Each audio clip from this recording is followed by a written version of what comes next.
Alchemy Garden is a sandbox crafting game that actually tries to make you care about flowers in a video game. I wanted to give this game a look for quite a while, but due to its early access status, I've always wondered if there was enough content to showcase. Well, the game recently had a big update dubbed the NPC update, where it added a bunch of new features, so I decided to finally give it a try. Right off the bat, I want to say I really enjoy the music. The score has been very cleverly put together to sound enchanting and mysterious as well as relaxing. I don't think I would get sick of these songs even after sinking a lot of hours into this game. The graphics also commend everything well. It's a nice low poly art style that makes everything stand out very distinctively, and honestly that's all you need. You need to know what flowers are compared to rocks and grass and trees. The game starts you off in this small hut on top of a hill. I guess you're playing the outcast witch here. It gives you a few objectives to get you started with your alchemy shop. You can explore a little to discover a bunch of resources and get started collecting flowers to make potions. The tutorial is pretty simple and does very well to get you started with the basic mechanics of the game. I pick up flowers, I break rocks for coal, I chop down tiny stumps for wood, I crush the life out of them in a mortar, I add them one by one to the alchemy table, and voila, I have myself a potion. The game loop is pretty simple but still complex enough where it requires you to move around and explore for new resources. Honestly, every time I thought I spotted a new flower, I would just rush on over to see what it was. I also really like that the clicking minigame in the mortar determines how many herbs you get. I like knowing my non-existent FPS skills are going to good use somewhere. I did have some issues with the gardening though. While all the flowers I'm planting are available somewhere in the world, I wanted to have a reliable way to keep getting them. However, apparently gardening only sometimes gives you seeds. Come on plants, I know you produce your own seeds. Anyways, let's get into the rest of the map.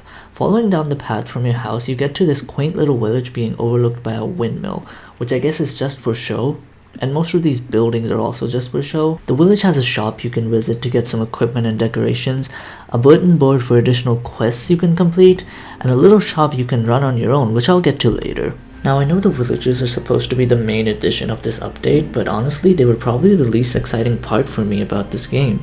They kinda just exist. Like, they all have distinct looks and dialogues, but none of them really stood out to me.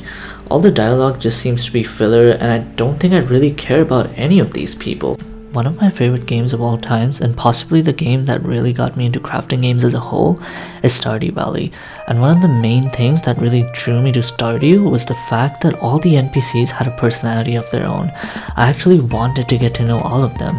And no matter how many times these NPCs bump into me, I don't really feel a connection here. The NPCs do serve a purpose as part of the shopping mechanic though. The shop I mentioned before, you can run it and display all your potions and flowers for display for the townspeople to come by and purchase. The game has a demand mechanic built in, so you can actually figure out which items to prioritize. And they said all those college economics classes weren't gonna pay off. You can put up a lot of different items for sale at variable prices, and based on how many people want to buy them, you can determine what the best price for each item is. I probably spent the most time playing this game just collecting and selling different items.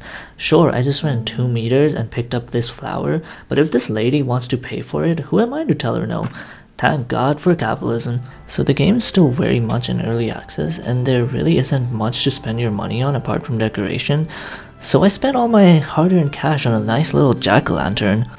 Also, fun fact, you can stay up all night in this game, and all that really happens is your stamina doesn't come back, and these people will just still keep waiting and walking around for you to open your shop. All in all, it's a solid game with a lot of potential, and I hope it keeps getting more additions, because this is definitely a game I could see myself sinking countless hours into if it had just a little more progression and personality. Right now it's still very early access, but I would definitely keep this on my watch list. If you enjoyed this video, I will have you know that I do play a bunch of similar crafting games over on Twitch at twitch.tv/Twinkietalks. We're currently making our way through My Time at Portia, and did you know you can actually beat up villagers in that game to make them like you? So I'll see you there. Be sure to like this video and subscribe for more video game impressions. Bye!